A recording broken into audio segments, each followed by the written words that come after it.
right, so when it comes to installing tile, there's different installers for different parts of the tile job. So vertical walls, for example, and walls that are considered wet walls, so showers, tubs, kitchen surrounds, things that could get wet, these take an enormous amount of time and skill to do, especially when you're working in a pattern like this, which is a herringbone pattern. This is a lot more cuts, it's a lot more effort. This entire wall, which is roughly 75 square feet, took an entire week to install. Whereas if you were to do, say, normal floor tile, you might be able to do a few hundred feet a day. So wall work requires a true craftsman to make it happen, to pull it off and make it look fantastic. Floor work definitely requires someone with a good skill set, but floor work is considerably easier and less time.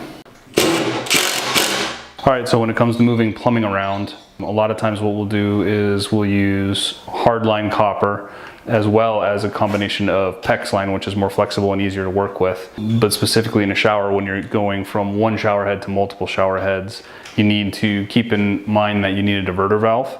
And within that diverter valve, they'll have multiple positions, either 3 positions or 6 positions. And you have to really think through how you want everything to work. And then from there, taking all the proper measurements and installing valves in a place where they will line up with your tile work and each other.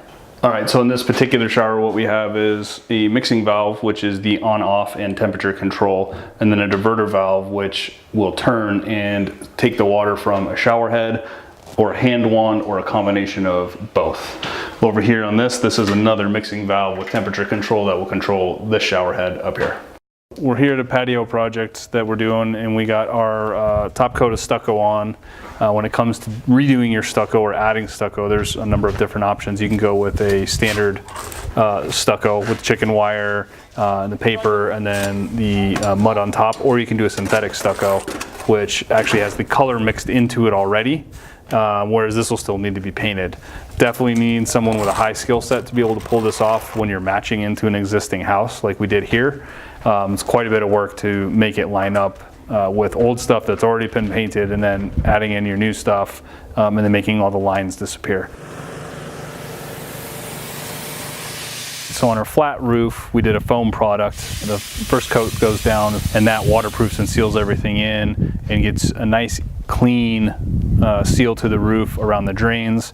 And then on top of that, we use a really heavy duty acrylic to go ahead and protect the foam and put a little color on it, which will allow it to last for years to come. So occasionally when working on a property, especially retrofitting or remodeling a property, we'll run into a situation where the house is just in the low to mid 3,000 square foot range and it's already working at the max capability of the standard 200 amp panel. In this case, the house is about 3,700 square feet, and then with a small addition to the inside of the house, plus the extra large patio addition that we were doing, the power requirements all of a sudden became more than 200 amps. So in this case, we upgraded the homeowner to a 400 amp service, and now they'll have more than enough power for the foreseeable future.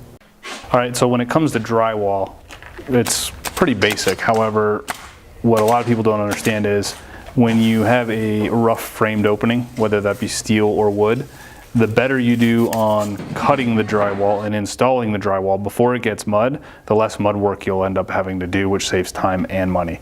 The mud work is really what takes the majority amount of the time. So at Esplanade, for example, we took a lot of time to make sure the steel framing was done right and it was perfectly square and level so that the drywall guys could come in and make sure that they covered all the gaps, all the spaces, which ultimately leads to only a few days of mud work versus a week or 2.